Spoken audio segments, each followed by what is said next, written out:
Salut à tous, aujourd'hui j'ai besoin de changer mon moteur de lave-glace et pour y accéder je suis obligé de sortir le réservoir complètement. Pour sortir le réservoir je vais être obligé de sortir d'abord le filtre à air. Donc pour sortir le filtre à air j'ai fait un truc, c'est tout simple, j'ai déjà tout pré-démonté mais de façon à montrer à tout le monde comment on fait. D'abord on démonte les deux écrous qui sont là, on sort le boîtier, on sort le cache, les écrous sont encore dessus et voilà. Ensuite on enlève le filtre à air, on le déconnecte et on l'enlève comme ceci. Ensuite on dévisse 1, 2, 3 écrous ici que j'ai mis dans la petite boîte, comme ça on est sûr de ne pas les perdre. On dévisse le collier qui se trouve juste là de façon à pouvoir repousser le soufflet en arrière et à sortir le boîtier comme on voit ici. On n'oublie pas de déconnecter. Donc pour déconnecter celui-ci, très simple, un petit coup de tournevis en dessous, histoire de lever la petite ailette, paf, et on déconnecte. À partir de là, on sort le boîtier de filtre à air, et voilà. On dépose le tout, ok. Et là, on va accéder au réservoir. Donc pour accéder au réservoir, voilà, si on veut le sortir, il y a un écrou ici, un deuxième au-dessus, un troisième là, et a priori c'est tout. Ok, je démonte. Bon voilà, j'y suis arrivé. Voilà, j'ai démonté tous les écrous. J'ai juste oublié un truc, c'est qu'en fait il faut aussi démonter le support capot, puisque on n'arrive pas à le sortir. Je pensais qu'il passerait pas en dessous, mais il passe pas. Donc on va démonter 1, 2, 3 et 4.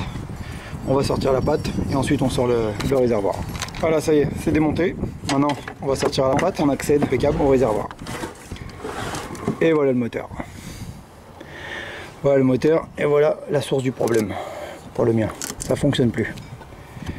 Bon, là j'ai sorti le réservoir, j'ai déconnecté le moteur, que voilà. On peut déjà voir à l'intérieur qu'il y a un maximum de crasse. Je sais pas si on le voit bien avec la caméra. Voilà, ici on voit bien. Donc là je vais le tester, brancher directement sur du 12 volts. Pour être sûr que c'est bien mon moteur de lave-glace qui est HS, j'ai fait un petit bricolage très simple. J'ai pris un bout de câble, j'ai branché sur le plus et le moins de ma batterie. Ici c'est bien repéré, à droite plus et à gauche moins. Okay. Et quand j'ai connecté simplement plus ou moins dessus, le moteur ne tournait pas. Donc conclusion, c'est clair, il est HS. Voilà ce qui se passe quand on habite dans des pays avec des conditions climatiques assez extrêmes. Les plastiques de protection des câbles deviennent extrêmement cassants. Cassants au point que quand vous nettoyez un peu la voiture, vous prenez ça, ça part complètement en tout petits lambeaux. Regardez ce qu'il y a dans le seau d'eau. C'est vraiment, ça part en tout petits morceaux. Donc du coup, de façon à protéger les câbles plus longtemps, je vais les nettoyer et je vais les regainer, tout simplement. Au passage, on en profite pour nettoyer un peu la caisse, parce que de la crasse, il y en a. Voilà, on enlève aussi tous les petits morceaux de gaine plastique qui traînent.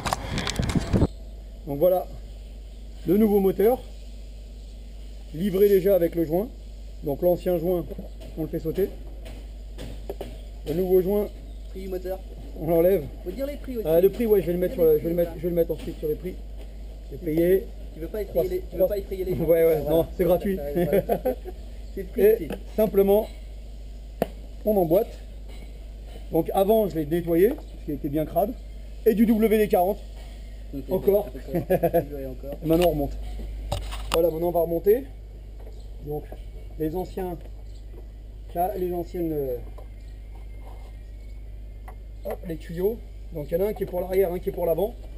C'est repéré sur la machine, sur le moteur. R for rear and F for front. Voilà, impeccable. On n'a plus qu'à remonter.